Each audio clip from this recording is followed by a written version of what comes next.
This is Support is Sexy, episode 304. Allow me to set the scene. Elayne sits down at her computer, excited to interview her friend from Hampton University, Sahar Simmons, who is a film and TV producer who has worked on some of the biggest projects in the industry. But then, something goes wrong. Sahar can't find her volume.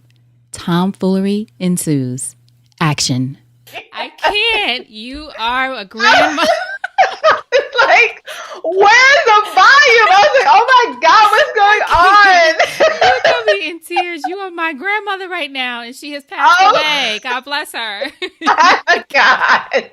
Girl, I definitely had a granny moment. And the funny part about it is, girl, I was all set up. I had my laptop on my lap, got my earphones, and I said, I'm ready. I said, how did you have to call me? And you're like, why can't I hear you? Oh my God.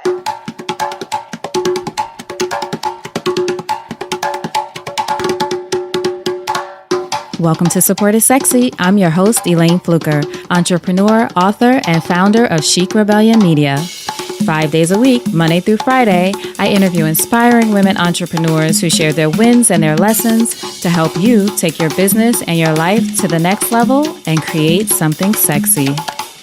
Here we go.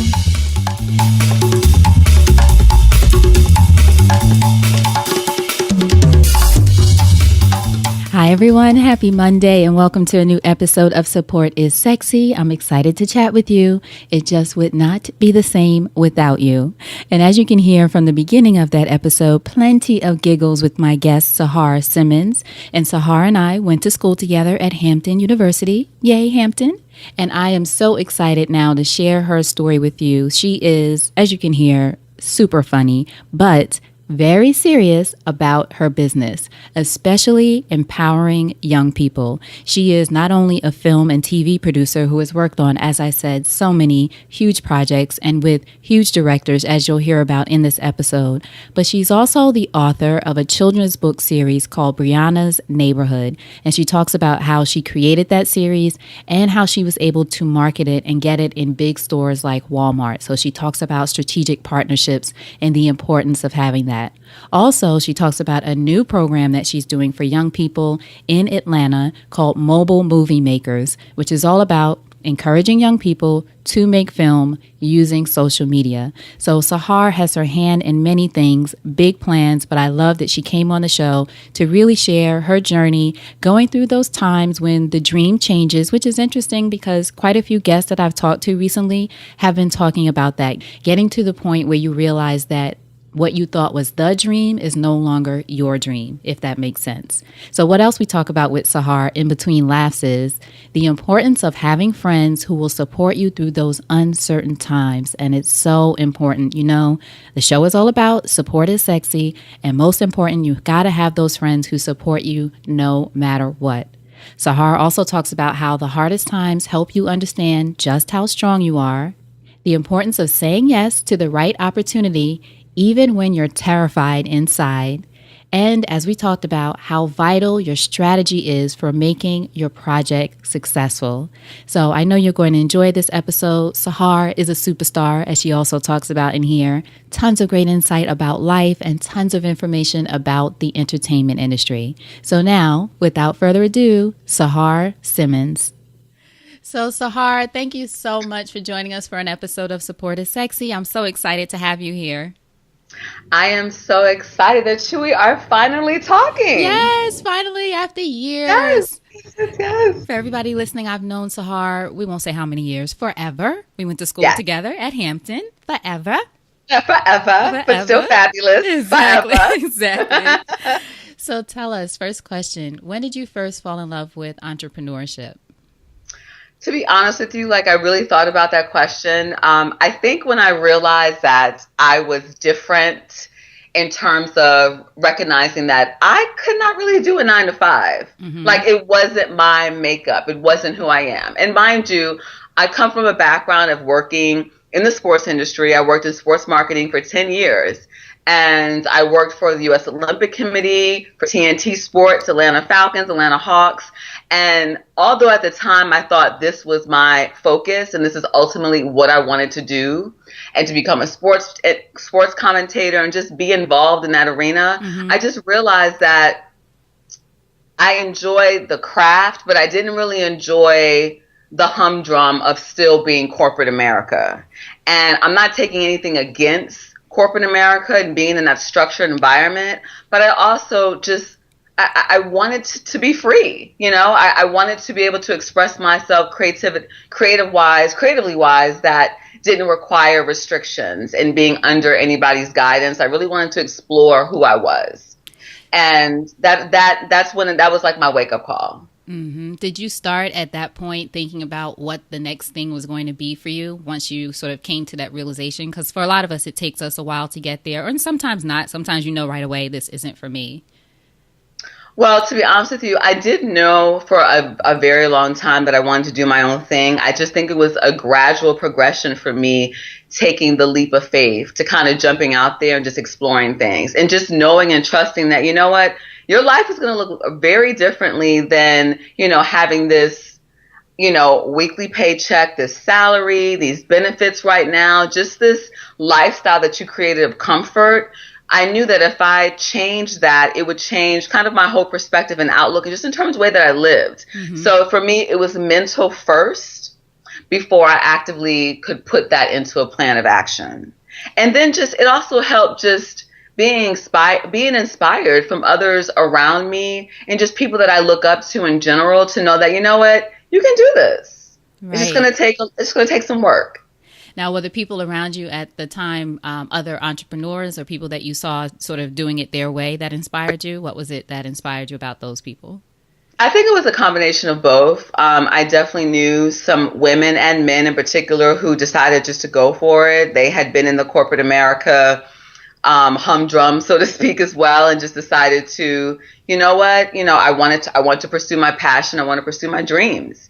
And I think just kind of watching that, being inspired by that, and even what I call my virtual mentors, the ones that I follow kind of in my craft, in my arena, just paying attention to that also kind of gave me motivation. Like, I can do this too. I really can do this. And it's really talking yourself through the motions and just, getting that encouragement, that inspiration from your circle, from your network, and just knowing what you want to do before jumping into it. Now, you grew up in Brooklyn, right? I did. Brooklyn represent. Now, what was a young Sahar like growing up in Brooklyn? Oh, my God. Well, if anybody knows me, the older Sahar is a drama queen. And so clearly the younger Sahar had to be the drama young queen. So now, were you more drama when you were younger, or do you think you're more drama now?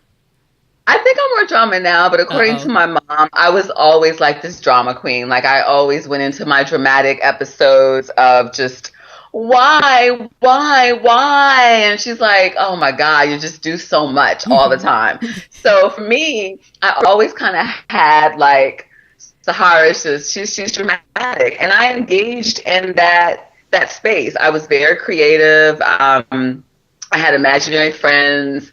I was a journal writer. I spent a lot of alone time, even though I had a sibling, but she didn't like to play with me like that. So I spent a lot of time just kind of creating in my own world. So I think, and my parents nurtured that.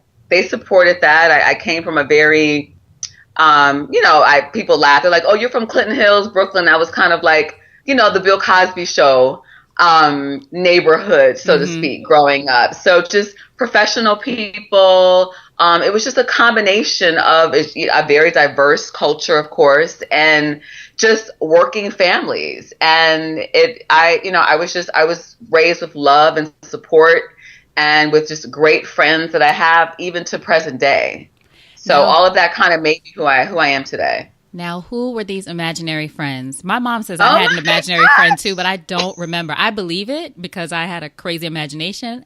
I don't remember my friend. She does. So who were your imaginary friends? Oh, gosh. I really don't remember the names of people, but I just remember that they were imaginary and I used to talk to them.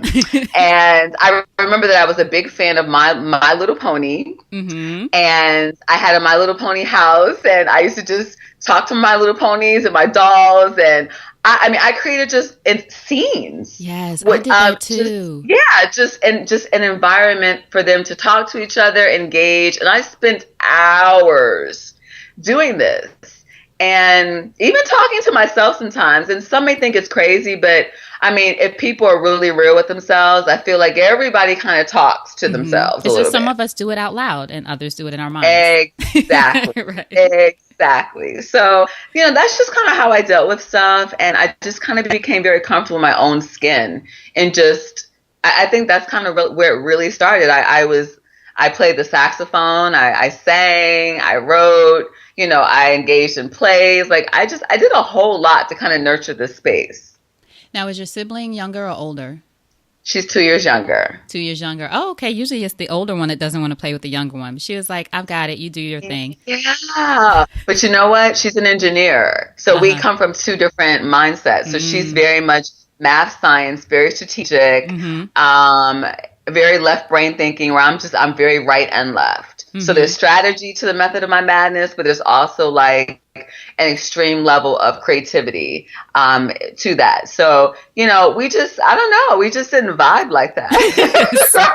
We didn't vibe. I love it. We didn't vibe like that. Now, who would you say were some of your greatest influences during that time? I would definitely have to say my parents. My parents were, they were divorced when I was 7 to be exact. And so I was definitely one of those, as a result, my dad lived in California. And so I used to travel back and forth to California, my sister and I. And it was hard because I was such a daddy's girl growing up. And that was just a huge transition. They both ended up being remarried. And to this day, I am very close to my stepfather. I mean, he played a huge role in my life, even as a young person, and just kind of, I would definitely say collectively, they always supported just who I was as a person. And they allowed me, to be the free spirit that I am. And, they played, different roles in my life. My mom was a stay-at-home mom. Mm-hmm. So I definitely got a lot of attention and care and nurturing from her. I also got that. She was an English professor. So I definitely learned my love for writing and words and vocabulary and creativity through her. And my dad was, a go-getter business person. So I definitely feel like I definitely got my drive and my, just my strength and tackling certain things in business from him. So it was a great balance between the two. Now, all of them, so to speak. I know, well, all of them. That's great. Now, when you went to Hampton, what did you think you were going to do? What did you study? Were you an English major too? Well, actually, I started off in public relations. Okay. So I was completely on that sports track. So I interned every summer in college. And, interning at different sports teams. I interned with Madison Square Garden. I spent a summer in Colorado Springs with the U.S. Olympic Committee. So I was destined to be the sports commentator in front of the camera. So it was always there before you it was even always that. Mm-hmm. And I worked, and I'm a huge sports fan. And I grew up, in Brooklyn watching, basketball pickup games. My cousin was a huge athlete growing up, and so I knew like all of the ball players that ended up in the NBA, and so it was rooted in my life that that's what I was going to be. And then I worked in sports information, writing for the media guys at Hampton, doing the statistics. So I was heavily engaged in sports.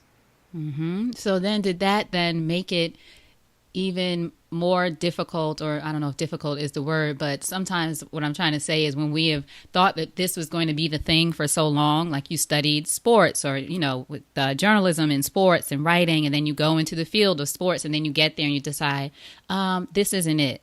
Did that make it any harder for you to decide to do something on your own at that point? Honestly, it did, because I landed my first job at TNT Sports and moved to Atlanta.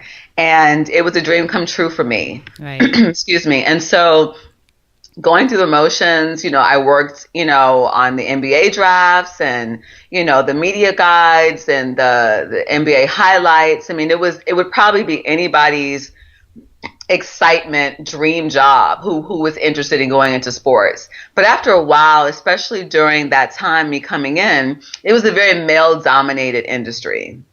And I got a lot of flack, unfortunately, of just as a woman, as a Black woman, just constantly being challenged about, my skill level in that particular industry. And it was very hard. And so not that necessarily, prevented me from wanting to move forward, but I just realized that, just kind of going along with the flow, that this just may not be it. And that was a little bit sad for me, because this was supposed to be everything for me. Right. And it's funny when that happens, I always say when the dream changes. That's what I was trying to say earlier. Sort of like this was a dream, but all of a sudden you realize my dream has changed. And once I'm doing it, or once you're doing it, you get to experience whether this really feels right for you. And then I always tell people, then you decide if you want to fight for it or not. Exactly. Like if you wanted to stay and you really wanted, you would have put up with all the other things that were going on. But I feel like those are the moments when you decide, do I want this bad enough to fight for this? Or is there something else that I just wouldn't let go of?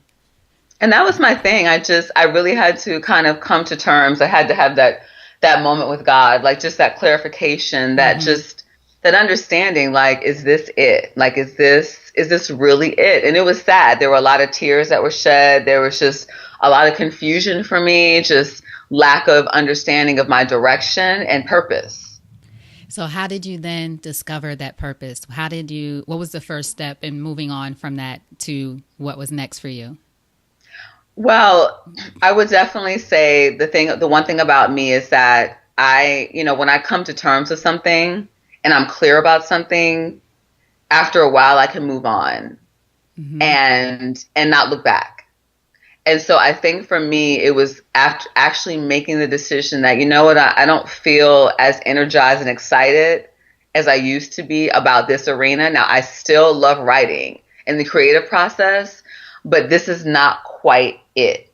And so I just kind of slowly just started, becoming involved and more engulfed in kind of TV and film and what that looked like. And just always having that love for writing and creating, journaling and creating poems and little mini scripts that I did. And as the television film industry started to kind of grow and expand, it kind of caught my attention, like, maybe, I can really do this. And so I moved to Los Angeles. I left Atlanta and moved to Los Angeles. I didn't know that. Okay. I did. So I picked up and I moved to Los Angeles. And actually, there's a little pocket in between that. I'm not really trying to air all my laundry. I know. But I was Tell married. us about the pocket. I was married. What happened? I was married actually to a professional athlete in the midst of all this. And during that time, when the career ended, the marriage ended, it was like a closure as a whole in that space for me. Exactly. And I felt like, you know what? This is the perfect time for kind of a rebirth, reset, refocus, everything. And that's what honestly made me just kind of pick up at that point and just take off for a new environment. And to Los Angeles. And that's exactly what I did. I didn't have a job. I didn't have necessarily a plan. I had a friend who had a couch. Sometimes that's all you need.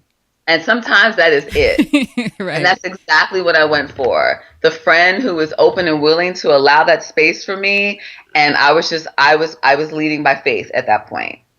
So what was it like then to land in LA and have an idea of what you might want to do and then be there on the couch and think, okay, what is my first move? How long were you there? A few years? For 4 years. For 4 years. Okay. Yes. So a good amount of time. Yeah. So what did you do in that time to make your way into the industry if it happened out there? It did actually. So, I mean, for me, I second guessed myself. I was like, my parents, of course, I mean, they support you, but they're also like fearful. Like, Right. okay, you have no family out there. Like, what are you doing? At the very least, my dad lived in San Francisco. Mm-hmm. So I knew that that was an escape route if need be, Right. if that didn't work out. But there was a lot of fear to that. And so what was interesting was in a very short period of time, I saw an ad for a director, Michael Mann, who's a pretty huge director Huge. in Los Angeles. He was looking for an assistant. I had no experience whatsoever. Put my resume together. I applied. I was called in for an interview.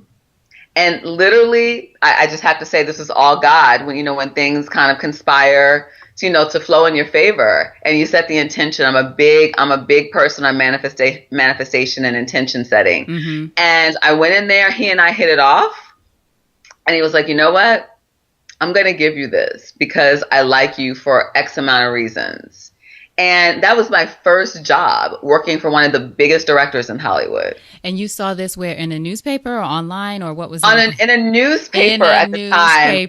At Variety, I think, or just some Hollywood paper. And you were like, I'm going to go for it. I'm just going to go for it because I need a job. And so and it ended up being Michael Mann. Wow. And the crazy part about it was like, I like Michael, but he has such a reputation for being such a hard butt and just impossible and just everything under the sun. But we got each other. I got him, he got me, and I was able to deal with the insanity. So what was that experience like then, finally being, I guess I would assume you had a chance to be on set. Yes, actually I did. I worked with Michael on Collateral. Yes, with Jamie Foxx and Jada Pinkett and Tom Cruise, exactly. So that was my first experience. It was in the dead winter in Los Angeles, night shooting, and I spent a lot of time crying. Wow. Because it was just overwhelming. He was very hard on me, and a lot of times I would have to run to the bathroom to regroup, and I would cry. Mm-hmm. Or we were pulling nights, so sometimes I slept in my car just to catch some Z's. It was very grueling, but all those type of situations build strength. They build courage. You learn how to deal with your fears. Like, you learn how to deal with yourself. It tests you on how strong you are in situations of adversity. And so for me, that's what I needed. And I got through it. I was going to say, how did you get through it? Were there ever times, I know now people talk a lot about quote unquote crying at work or in front of people. I've always been one of those people. Go to the bathroom, go wherever, get yourself together. Not because you're weak if you cry, but just go get it together, then come back. Sometimes you just have to step away and get it. So for people listening, there are moments that you might have to do that. Step away, get it together, and then come back. So for you, did you ever have a moment where you felt like, this is too much, I'm going to quit? And how did you get through those moments for people who are, whether it's in the film industry or anything else, and they might be feeling like that? There's always going to be moments where you're going to quit, where you feel like you're going to quit. There's always going to be moments like I don't try to sell dreams in terms of the reality of what stuff is. So for me, like, absolutely, I second guess myself. I wanted to go home. Like, I feel like I made a mistake coming out there. Like, he's too hard. Everything is too hard. Like, I just gave up my life. Like, because you also have to understand, like, I was married to a professional athlete. Mm-hmm. So I was used to a totally different lifestyle. It was a totally different experience. My divorce was hard. Like, it was just a lot. And I was still young, You were what age at this point? We're telling our age now. At that point. You want to go there? Not the year. Not the year. Don't tell the year. Well, we already said you saw the job in a newspaper, so people are like, what is that? So funny. I'm like, did you see it online or in a newspaper? No, a newspaper. Yes, newspapers still exist. Thank you very much. Honestly, how old was I? I know I was in my early 30s. Okay. Yeah. Okay. So definitely in like early 30s. And so there was absolute fear involved and uncertainty, but I was out there. I was all the way out in California. And so that's, for me, I'm tough. And so that's when mind over matter kind of kicks in and like, no, Sahar, you came out here, like, you're going to figure this out. You're going to do this. I cried to my mama, cried to my dad, cried to my friends. And like I said, if it wasn't for my circle, I wouldn't have been able to do it. Mm-hmm. You know, and thankfully I also had some really good friends in Los Angeles that really helped me. Like that couch was everything for me. Mm-hmm. You know, like that space of you don't have to pay rent, like I got you, like just focus on getting your stuff together. That's sometimes all people need. It's a humbling moment, but we have to extend ourselves to each other to build each other up. And sometimes it takes that. Mm-hmm. Something and like so that. I had that. And so from there, like that was an amazing experience for me. And I ended up, you know, leaving Michael because I started working with F. Gary Gray after that. And so he kind of started the way for me, like his name on my resume. People were like, oh, if you can deal with Michael, I'm going to give you a chance. Because he had such a reputation for being hard. Because he had such a reputation. And that automatically on my resume was golden. Mm-hmm. So now you work with F. Gary Gray, and you work with him on several projects, or was it one project? Yeah. Okay. Well, I worked with F. Gary Gray on Be Cool. Mm-hmm. I worked with him on Fast and Furious 8, the one that was just done. Mm-hmm. And I worked on some MTV stuff with him when I was in Los Angeles also. Wow. So at what point do you decide then that what point do you decide that, yes, this is absolutely it? Because then, and maybe it was before I'm thinking, but I feel like at that moment you're still sort of trying it out and seeing if this is what you want to do now. Did there ever come a moment in that journey, especially I would imagine it was tough to make that decision when things were hard with Michael Mann, but was there a point that you felt like, yep, this is it, I'm in the right space? You know, I don't like, so for me, I definitely had a level of confidence when I was able to leave Michael. You know what I'm saying? When I was able to say, and he and I sat down and had a conversation. I said, you know what, Michael? I said, I have another opportunity to work for F. Gary Gray on Be Cool. And of course, F. Gary Gray was also huge. Mm-hmm. And it was a different vibe experience. And I wanted to do it. And he understood. He really understood. We parted in very good ways. And he said, you know what? I'm always here if you need a reference. And so that was golden for me, having something like that under my belt from Michael. And then so my journey began with Gary, and I had another level of confidence, mm-hmm. you know, that was created from Michael. And then I had an apartment. Like I started settling into my own, building, you know? Right. Exactly. So I started building my network. I had a home to go to. I had, you know, a network of really good friends that had already been there prior to me. And I started building my network based on my contacts. And working with Gary was amazing. Be Cool was an amazing adventure and ride. I mean, everybody was in that movie, from John Travolta to Uma Thurman. I mean, it was such a fun movie.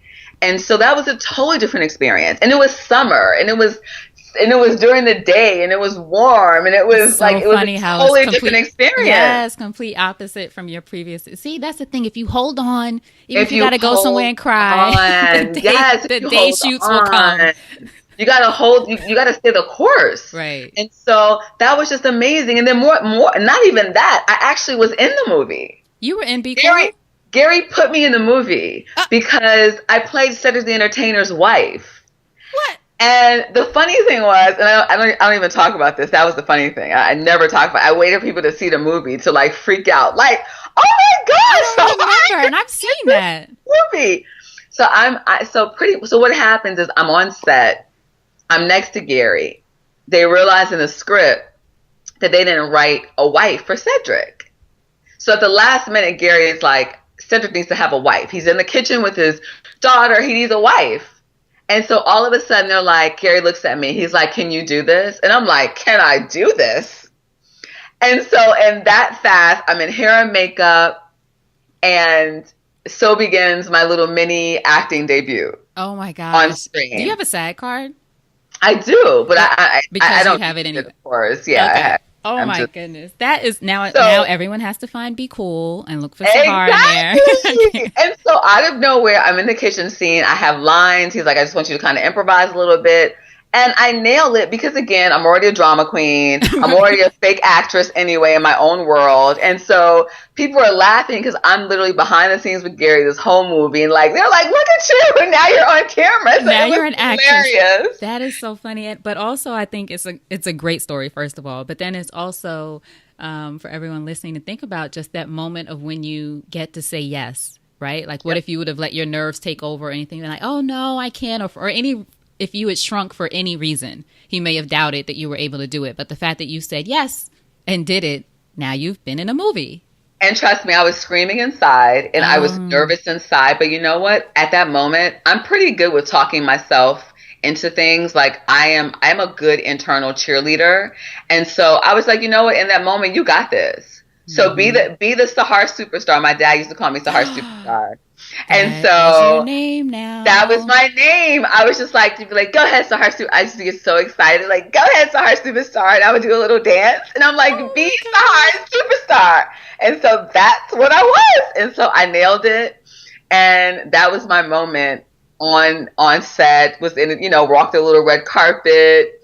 And it was just kind of cool. And so my name is on the credits twice as an actress on that movie and under Gary. So it's kind of fun. That is great. That's an amazing And I got my story. SAG card that day and was paid my little acting rate as well. So, I mean, yeah, there's some serious money to be made in this industry. That's a whole other conversation. Wow. Yeah, that is a great story. Honestly, I'm getting teary at Sahar Superstar. I love that. Thank you. Yes. I love it. Oh my goodness. So now it sounds like things were rocking and rolling in LA. How do you end up back in Atlanta? So, after Gary, I worked for Malcolm Lee on Roll Bounce. Wow. So I went from Gary to Malcolm. So I was just on a roll like for those 4 years, and I was just doing kind of little small things in between, building my network. But to be honest with you, I will have to be honest. I was in a space of loneliness. Mm-hmm. Was that because you were away from home or just because of what you were going through at the time? I feel like I was still healing, but I also felt like I was so far from the East Coast. And I couldn't get home the way that I wanted to. I was a little homesick, and LA is a different beast. It's a different vibe. And I am such an East Coast girl by heart. And I just started to miss the vibe of the East Coast and being able just to be near my sister. And at that time I had a niece who was a baby, and I missed my parents. I missed it. And I just was like, this can't be it in terms of me enjoying this industry and being in Los Angeles. And at the time, Atlanta was up and coming, but it hadn't thrived the way that it is now. As far as the film industry. Exactly. Mm-hmm. And so I just was like, you know what? Here I am again, another risk taker. I'm making a move, and I'm heading back to Atlanta because I miss Atlanta. I miss what I left. I feel stronger now. I'm out of that kind of reset mode. I feel more confident about who I am and what I'm trying to do. And so I'm going to make the move back, and I'm going to find my way. It was also during the time that I was creating Brianna's Neighborhood, my children's book series. And so also being in the space of the TV and film, I have an absolute love and passion for kids. Always have. And so that's kind of where the concept started to develop in Brianna land. When you were in LA or when you came? It started when I was married, but it was never fully developed. When I was in Los Angeles, I really started thinking about it a lot more. And I started creating little ideas and stories around it, but not really diving into it just yet. When I came back to Atlanta is when I really attacked my business in that space. Now, when you came back, did you have, so working with Malcolm Lee was the last position in LA? Yes. Okay, so then you decided to come back to Atlanta. Did you have a sense of what you were going to do when you got back here, or were you determined at that time to make Brianna a reality? I was determined to make Brianna a reality, but I went back into sports for 5.5 seconds. Just 5.5. Just 5.5, literally. So I started working again with the Falcons again for a moment as a community relations manager. And so I realized at that point I was done with sports. Like, I knew it. You gave it another chance and you were like, this is I only gave it another chance, honestly, to kind of, and I hope they would never listen to this, just to kind of get back on my feet again. It's real. I'm sure they know. I'm just keeping it real. And so I did it just to kind of get resituated again as I was planning now my strategic move, just to kind of really be about my business and my craft. And that's exactly what I did. So tell us then about this next part of your journey, setting up the business and publishing Brianna's Neighborhood. So for me, I maneuvered two situations. I was working, and I also at night I was writing, creating throughout the day, whenever time that I had to create my stories. And so just that was really that space for me when I came back to really develop Brianna, to just understand what she was. I connected with an amazing illustrator, Nicolette, whom to this day we work together after all these years. And we worked together to just create this image of Brianna. She knew exactly, what I wanted her to represent, to be like. And that was the platform. And I just built stories around Brianna. Brianna is this 8-year-old socially conscious little girl from Brooklyn, New York. And, she's kind of a bit of a mini me. Mm-hmm. She has a lot to say. And I created her with just a space of socially conscious topics that we as adults can relate to and connect with, but bringing it down a level for children to understand. And so that was kind of where the movement of Brianna started. I didn't want to write a story about Brianna gets a dog, Brianna goes to the dentist, just things that I was going to leave that to other authors to write about. I wanted Brianna, her friends, to be just this very socially conscious, outspoken little girl with friends that just deal with issues that are relevant to today. And so that's kind of where the platform started. Mm-hmm. And so began Brianna's Neighborhood. And it's been a ride ever since. It's been a ride. And the books were they in Walmart? What store were they? Yes, Walmart. So I started off self-publishing. Well, actually, I take that back. I started off with the publishing house. And it was just kind of not seeing eye to eye with the character. Mm-hmm. They wanted to change the way that I wanted this little black girl to be represented.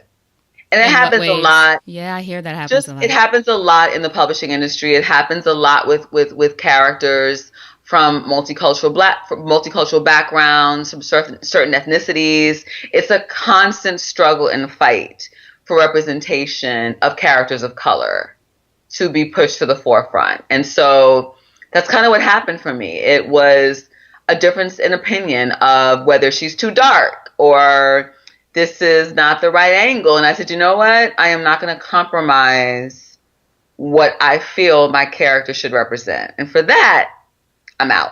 Mm-hmm. It's so interesting when you were telling that part of the story. I was thinking about Issa Rae with Insecure. Oh, yeah. Right? I'm sure you know that story, being in the industry. Oh, my God, yeah. How they wanted her to, I don't know what network it was. I can't remember for sure, but they wanted her to change the lead character and make it, a light-skinned actress or somebody different other than her, and it's her story. And I can't imagine the show without her. She is my shero. Right. She is definitely one of my sheroes. But yeah, so I stuck to my guns. And so I did my research about publishing versus self-publishing. And I decided, again, a leap of faith to go the self-publishing route. And, I'm telling all the viewers who are listening, like, you really have to understand, again, your market, your space, to know what you want to do, because people always, I want to write a book, or I wrote a book, but how are you able to maneuver and leverage what you did? And it's strategy. Mm-hmm. Naturally, I come from, a PR marketing background. And so there's always strategy behind what I do, and kind of like a forecast or a plan of action. Sometimes the plan works, sometimes it doesn't. But for me, I was very clear about Brianna and her lane. And I was very clear also about, unfortunately, when you see a lot of self-publishing work, it's not up to par in terms of the level of published books sometimes at major publishing companies. Mm-hmm. And I tell people that all the time, just because your stuff is self-published, you need to make sure you have an editor. Right. You have to make sure that it is quality material, that it makes sense. Because you still want people to pay for it. Absolutely. I purchased so many books from self-published artists who like the first paragraph, their grammar errors all over the place. And I'm like, that can't work. That just can't work. And so I just took pride in, if I'm picked up by a publisher, if I decide to go that direction, you will never be able to knock, that space. You will never be able to question that space of, it being grammatically correct, my illustrations on point, just everything. This is going to look like it belongs in a store, period. And then it did belong in a store. And that it did. And it absolutely belonged in the store. So me building up that space of just building up my brand and connecting myself to corporate partnerships, like I knew how to do that well. I knew how to set myself apart in that space. Like, how do I do this? How do I maneuver these partnerships with Chick-fil-A, with Nike, with Walmart, with, with Macy's, and so I was able to, maneuver those relationships and create, a following based off of that. And so I've done a lot of events with these partners. And then when I landed that space with Walmart, and did a tour with Walmart and having my books with Walmart, I mean, that was, a lot of times self-publishers are not able to make stuff like that happen. Right. I remember when that happened. It was huge. Everybody was talking about it in our group.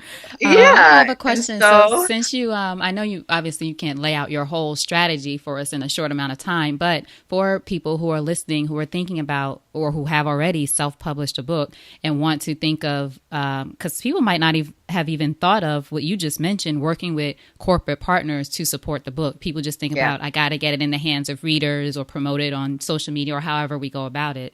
What would you say is one of the lessons you learned in that, or a strategy you can share about connecting with these partners? So the definite strategy I had to think about was, okay, not only what do I want out of them, but what can I do for them? Right. So really understanding what the corporate mission is. Do they have a strong, diversity division? Who are they? What do they represent in the community that I'm trying to target? And that was helpful for me in deciding who I wanted to go after.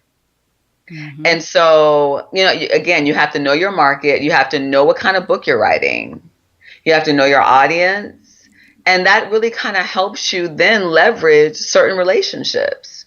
And that's what I always go after. Since my platform deals with socially conscious topics, I always say that, then it allows me to kind of expand in a lot of different areas. Right. So Brianna talks about anything, therefore I can write about anything. Mm-hmm. So even my current book right now that I'm dealing with, I don't have a title, but it's a new age civil rights book for kids. Mm-hmm. And pretty much Brianna is the voice behind all things that are affecting us in our community right now. So she's touching on, Black Lives Matter. She's touching on police brutality. She's touching on, the Charleston shooting. She's touching on a lot of different things that we as adults have had to deal with, but may not be able to explain to our youth.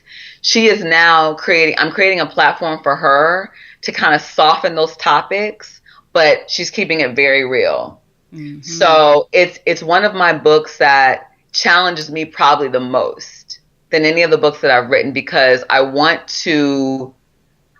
for kids to be able to get this, but I also have to write in a level through the eyes of children, right? So that they understand.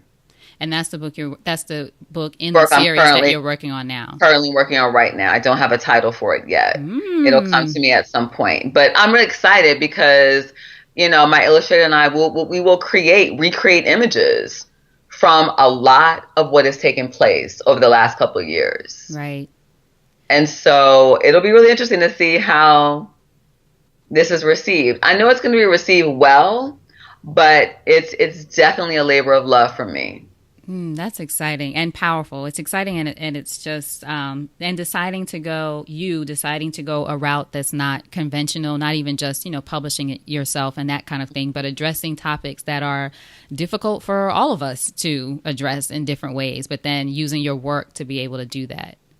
And actually do it through the eyes of a child also. Right. It's that in itself for me has been very challenging because I know as an adult what I want to say and what I can speak about. But for an 8-year-old, and to make sure that I'm sensitive to her audience is very important. Now, how old is your niece much older now, or how do you She's connect 10 with? now. Okay. She's 10. So you do have a little bit of a... Yeah, so I run stuff by them all the time. So Right, she's 10 and my nephew is 8 and my youngest nephew is 5. So they're like my little muses. I'm like, hey guys, you like this? Right. They're your focus And so group. what do you think? What do you think? Right. So yeah, so they're and Ava, she rocks my Brianna t-shirts and like, she's a mini drama queen herself. So she's also my mini me, to be honest with you. I love it.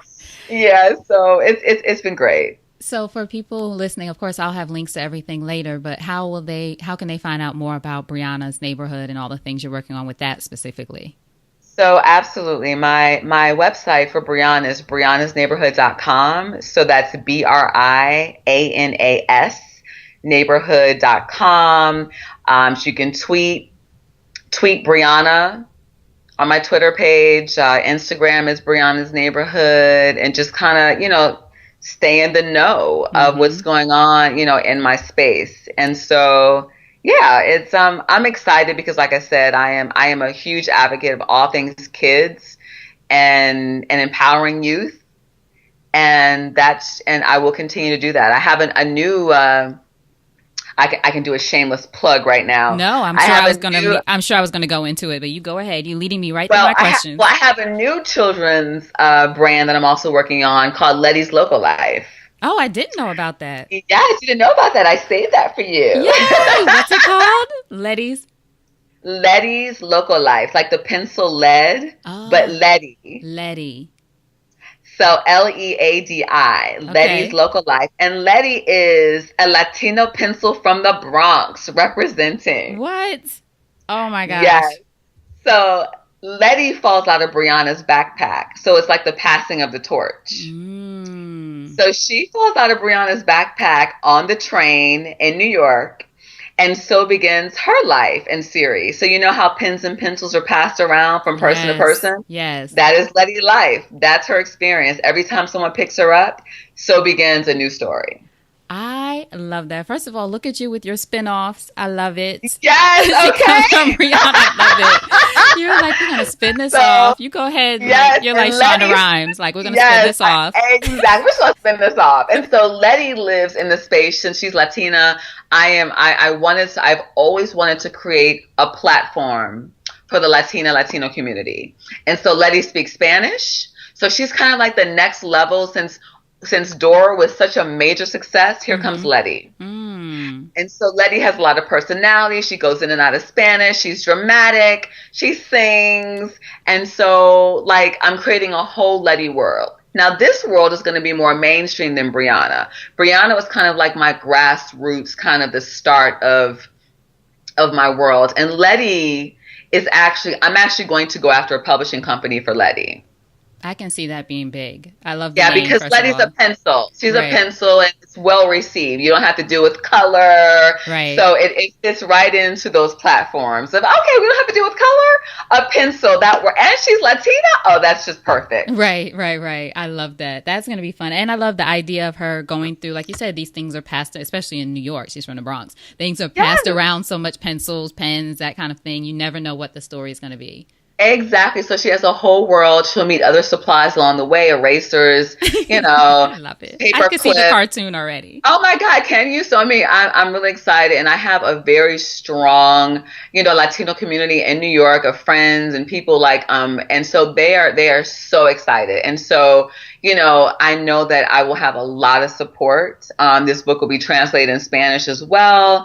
And so it just begins a whole new world for her, which eventually will be animated as I'm working on Brianna animation also. So I'm very serious about this space for kids. Very. You are. And that leads us into, this is what I thought you were going to talk about, but that's fantastic. Thank you for saving that for us. Thank you. But tell us about another thing you're doing for kids with mobile movie makers, which you're launching today, right? Or soon? Yes, this is the official launch today. Perfect timing. Yes. Right. So under my Brianna's Neighborhood Dare to Dream Foundation, because I also have a foundation, I implemented Mobile Movie Makers Youth Film Competition. And all of that centers around me currently still working in the television and film industry in Atlanta. And Georgia is officially the #1 hub for TV and film now. It has surpassed Los Angeles, New York, and, every production company, every studio is now filming in Atlanta.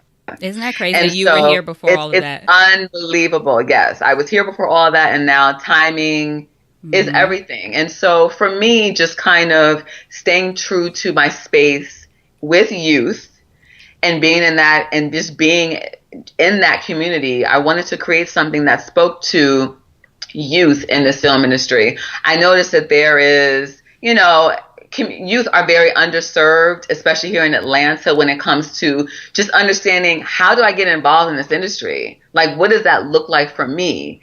And it's real. And so me attending film festivals and them not having a youth presence, a kid's presence, I want to create a platform for them, hence where Mobile Movie Makers came alive. And so what it is everything is done on social media and on their cell phones. And these young and kids today, that is, they are the leaders of social media. And I said, what can I do where they just constantly stay engaged, make it easy for them to create content on a phone?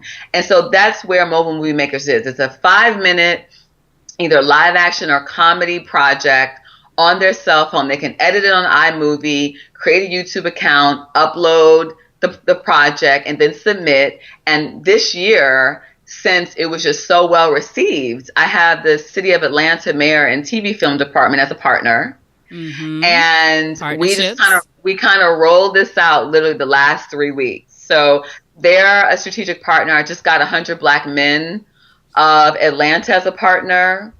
And I have the Atlanta public school system, all of their high schools, and KIPP Charter are competing in this competition this year. And is that all from you having the same thing we talked about before, just having a strategy around people and organizations you can connect with? Literally a strategy, a concept that made sense, found the need and what hasn't been developed yet, and then creating a project that was centered around that. So I'm dealing with several different areas. I'm dealing with tech, dealing with cell phones, I'm dealing with youth, and I'm dealing with TV and film. Those are all like trigger topics for companies and for partnerships to be very excited about. And that's what I'm always kind of connecting to when I'm creating. Like, what are my hot spots when it comes to partnerships and just engaging, getting people excited. So we effectively launched today. I have an amazing team. Shout out to my A2 ladies who are part of my group. Yes, my young millennials. I mean, they're just awesome, rocking it out. So we've been knocking this out the last several weeks just to get everything going. The website is mobilemoviemakersyouth.com, at Mobile Movie YFC, Twitter, #RealYouthFilm. And so we just started rocking and rolling, and I have certain celebrity ambassador judges that have come on board. Omar Epps, DJ Mars. I have young actor Diallo Thompson, who was in Barbershop. I have just the support, Terry Vaughn. I just have a lot of support from people slowly coming on board to hashtag from their social media to do little mini videos. Shout out to DJ Mars, DC Young Fly, who's a big comedian, rising actor who has like 5 million followers, but also attended Mays High School. So he was able to shout out to his high school, who's a part of this as well, and send us a video for it too. So, I mean, it's building momentum considering we just started this. And what's the hashtag you said? The hashtag is #RealYouthFilm. Real Youth Film. Youth Films. And our Instagram is @MobileMovieYFC. And the Twitter is hashtag mobile movie YFC also. It's a tongue twister. Wow. So everyone listening, I'll have links to all of this, but this way it's good for people to hear it. So first of all, congratulations. I remember you talking about this recently. You. When we ran into each other. I'm really excited. And so I really want the kids, we can't wait to see the content. And they have a month to put it together. And so as they're doing that, we're starting to implement our mini film festival showcase for them in December 15th to be exact. So now the finalists. Is it kids though only in Atlanta who can enter? So for the first year, it's 9th through 12th graders in Atlanta. Okay. Atlanta public school system to be exact, and KIPP charter. Okay. And so and I'm glad we started this year because there's a whole lot of tweaking and things that we're learning. And so the goal is for it to become a national film festival for kids. And so next year we're opening up to all the counties next year and possibly middle school. And then we're going to take it on the road after. So we're going to be attaching different cities to it. And so it becomes like a traveling film festival, like a lot of, one of my favorites, ABFF. So I just, that's the goal. And so everything is done on their cell phones, which is awesome. So there's no submission fee. They don't have to worry about that. And so they can just creatively create content, submit. There'll be 5 finalists that are chosen, and they'll be able to debut their films at a theater in December with a little mini red carpet, wow. Q&As from producers and directors. So I'll have sponsor. I'm inviting you as well. I'm in there. Let me know what I can do. I'll support absolutely. you. Thank you. And so it'll just be an amazing event, community-driven event for these kids, and just moving forward for it to be bigger and bigger and bigger. I love it. And I love that the city of Atlanta is behind you and doing it too. Yeah, they loved it. And, Mayor Reed wanted to implement this under his initiatives before he left office. So I am positive the new mayor, whoever he is or she will be more than happy to roll this in as well and continue the partnership. That is fantastic. Because it makes sense. Sahar, it just makes superstar. Sense. Thank you. I love it. And now in addition to all of this, though, you are, since we talked about earlier, being here, and now this being Atlanta, being the film capital sort of the states, at least, you still work in the industry as well. I do. I am still working. I currently work under Marvel Studios, working on Avengers 3 and 4 right now. So I've been on this project for a year now. We completed Avengers 3, and now we just started Avengers 4, and I'll be on this until sometime in March. So thinking back to Sahar, who was, this was back in whatever year that was. You were, I guess, married at the time, and you weren't loving the job that you were in. This is before you went to LA and et cetera. What would you say to the doubts? I know I'm putting you on a spot. The doubts that Sahar had. What would you say to her now, knowing what you've done and create and continue to create now? Girl, you were always Sahar superstar. You better stop playing. No, honestly. That's good. I feel like we all should say our names don't rhyme with it, but I feel like we all need that little talk sometimes. We all need the talk because, what I would tell, old me, versus new me now were that, I was able to learn from fear. And honestly, fear is not negative. It's not a negative thing.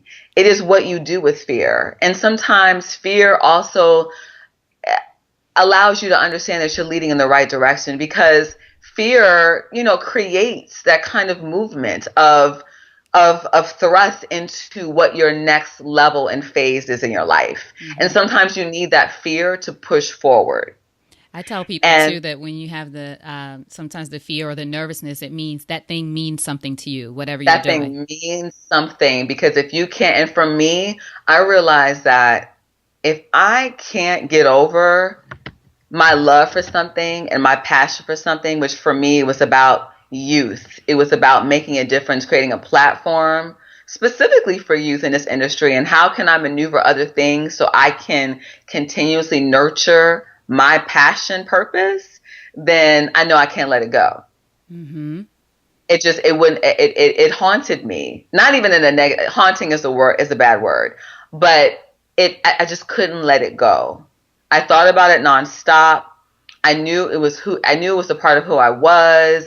And then even in present day, when I see the Issa Raes, when I see the Ava DuVernays and the Shondas, and just everyone that I admire from afar, I call them my virtual mentors, because these are the women that keep me going. Mm-hmm. And I have something to say. I have a voice, and I'm very specific about my platform when it comes to the space of youth. And that is my journey, and that is what I'm doing to make it happen. Make it happen. Let's take a quick break to thank our sponsors. So if you're a solopreneur like me, you probably live by your schedule. You talk to people all around the world, from clients to freelancers. For me, podcast interviews that I have to set up. So my schedule means everything. And that is why I use Acuity Scheduling.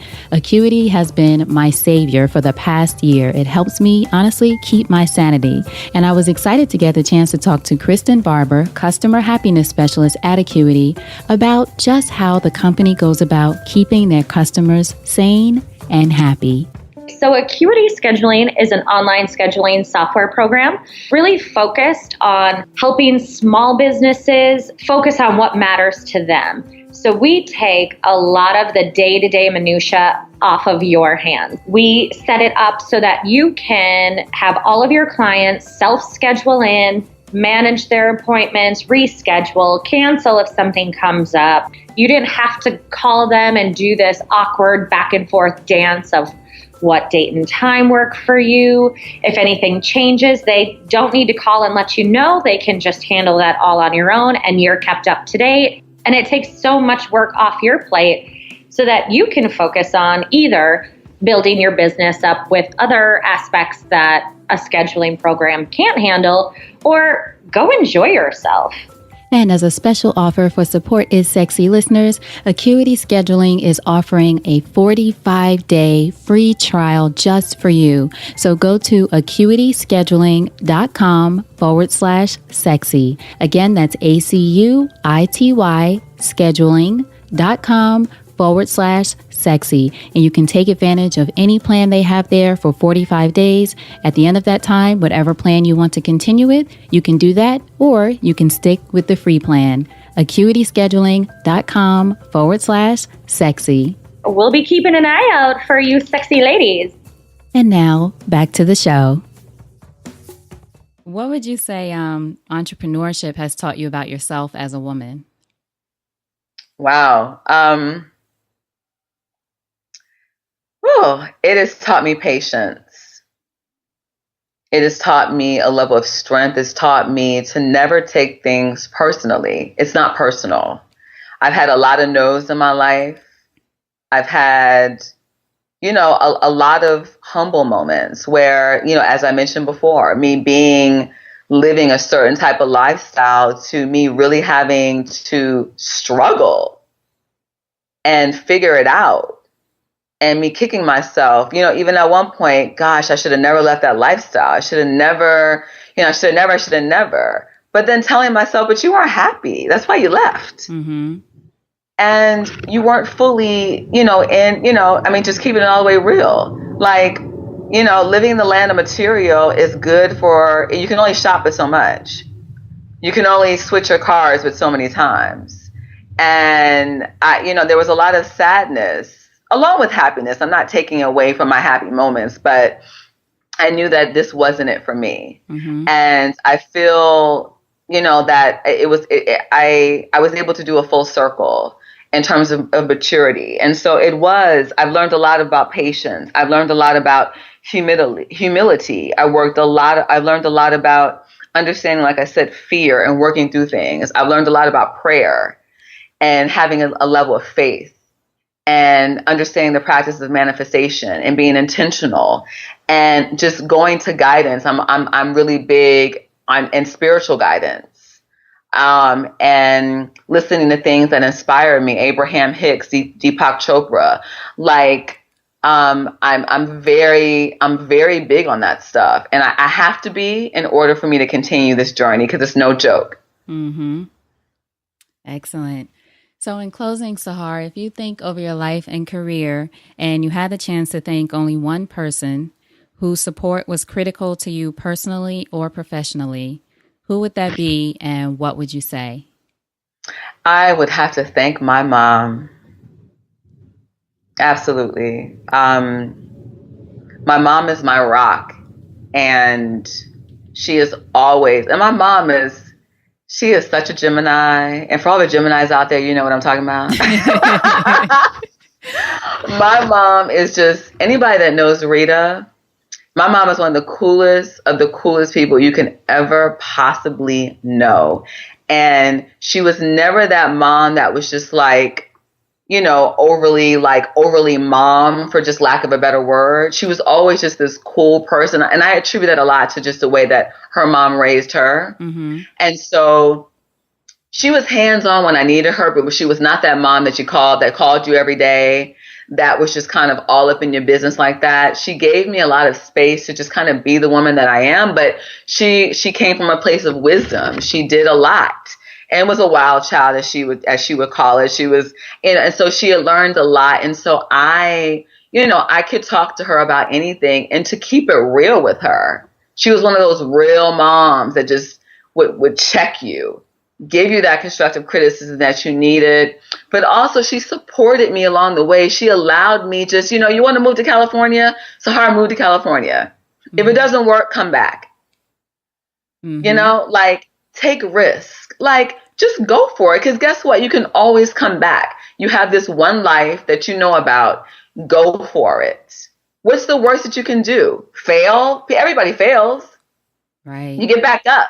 And so I have to give her so many praises, but so many props, because I am just so truly blessed to have a mother like her, because she's just been my ride or die. And she's always been there for me and nurturing me and loving on me. And we have our static, as mother and daughters do, and have our conflict. I mean, we have a real relationship, but she's just always been there. So I thank her 100 times over for just allowing me to be the woman that I am, and just for supporting that. And so, yeah, absolutely. Excellent. Sahar, so wonderful. I love it. Tell everybody again where they can find you, how we can support you. Absolutely. So for the moms out there, and the dads and the aunties and the cousins, if you have children, you absolutely want them to experience Brianna's Neighborhood. I think that you will absolutely love it, and the children in your life will love it. So please, you can either you can attempt to go to a local Walmart store, but if not, Brianna's on Amazon.com, of course, and BriannasNeighborhood.com. Again, that's BRIANAS. Neighborhood.com. Get ready for Letty's Local Life. I do have a working website for her right now, but it's Letty'sLocalLife.com as well. And let's see what else I have for all of our aspiring young budding filmmakers who want to get into the industry, who want to start. This is for you. MobileMovieMakersYouth.com is the website. MobileMovieMakerYouth@gmail.com if you want to send me an email just asking questions about it, but definitely follow our social media handles.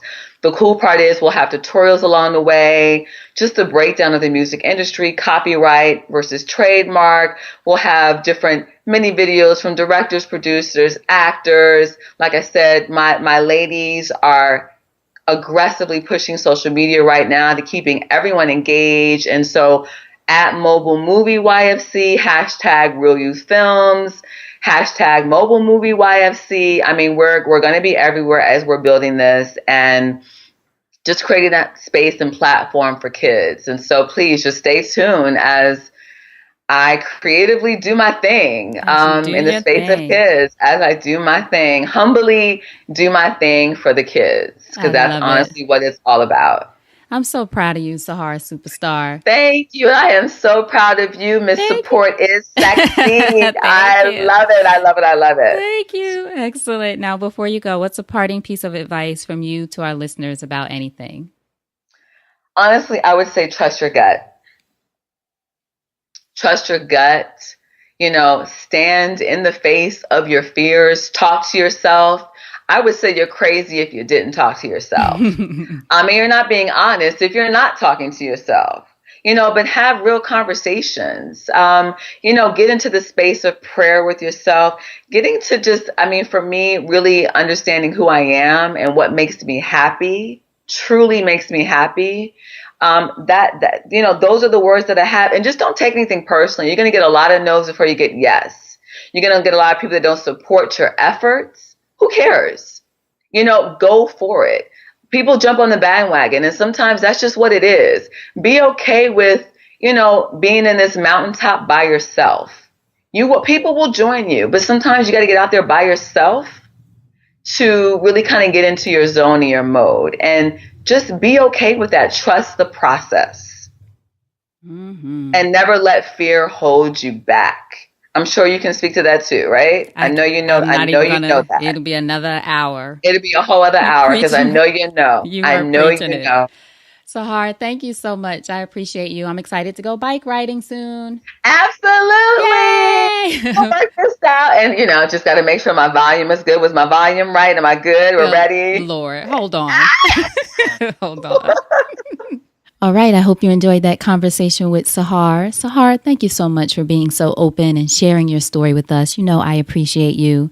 For all of you, please go to supportissexypodcast.com so you can find out more about Sahar, about Brianna's Neighborhood, and about mobile movie makers. Supportissexypodcast.com, and then just search Sahar. That's Sahar. Again, Sahar. And her show notes page will pop up with all of the information there, links to all the resources that she mentions in this episode, including the movie that she says she was in. I have to go back and look at that because I totally missed it. As always, thank you so much for listening. I appreciate you too. And if this is your first time listening or your 300 plus time, I'm so happy to have you here. What I'd love for you to do, if you love the show, please leave us a review. It'll take you no longer than a minute. Go leave us a review. I'd love a 5-star review, but any feedback is always appreciated. Also, make sure that you're subscribed to the Support is Sexy podcast so that you don't miss a thing. Want to always be there for you whenever we have a new episode. This way, you'll be among the first people notified. All right. So again, thank you so much for being here. I appreciate you. And until next time, you know what to do. Go out there and create something sexy. And I'll talk to you soon. Take care.